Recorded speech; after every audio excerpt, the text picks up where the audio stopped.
Sounds good. Sky-high property taxes back in the spotlight at the state capitol, and time's running out to do something about it. This time, there's a controversial proposal that promises relief for both owners and renters, but it is drawing opposition already. Fox 31 political reporter Gabrielle Franklin joining us with takes from both sides of this issue. Gabrielle.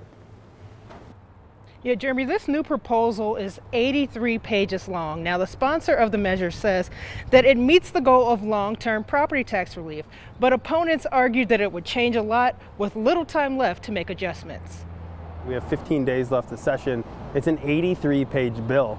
And I think people want simplicity at this point. They want to cut and cap property taxes. You could do that in a one-page bill. Fox 31 political analyst Michael Fields is also the CEO of Advance Colorado, a conservative think tank. He's used to running ballot initiatives, specifically those dealing with taxes.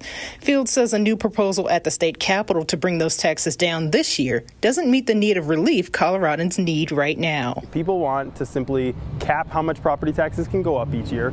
They don't think government should be growing faster than their wages. They wanted to cut some of this huge increase that you just saw this last year. Again, these are things you can do in a one-page bill. We do it in our measure.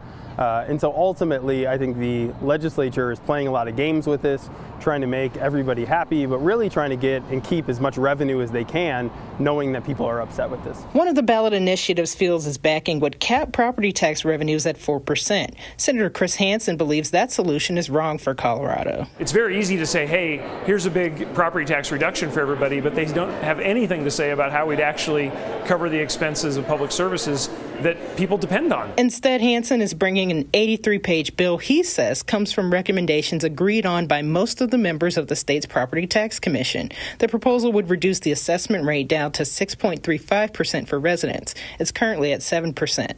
The bill would reimburse school districts through a backfill mechanism that Hansen says would come from reserve funding, but opponents say nothing is stopping lawmakers from using surplus Tabor dollars too, a concept voters have already proved is unpopular. And we've talked to thousands of people about all the concepts that are in this bill. We did meetings all over the state talking to local citizens, local elected officials, county commissioners, assessors, county treasurers, etc., getting their feedback on how we could improve the property tax system in the state.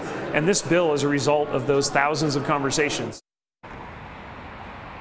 So Senator Hansen says that the bill will be introduced next week after that Property Tax Commission meets this upcoming Friday. But here's the thing, several members of that commission have already indicated that they have some concerns with this proposal. So we'll be watching to see how it all plays out. But for now, we are live in Denver. Gabrielle Franklin, Fox 31. All right, our thanks to Gabrielle.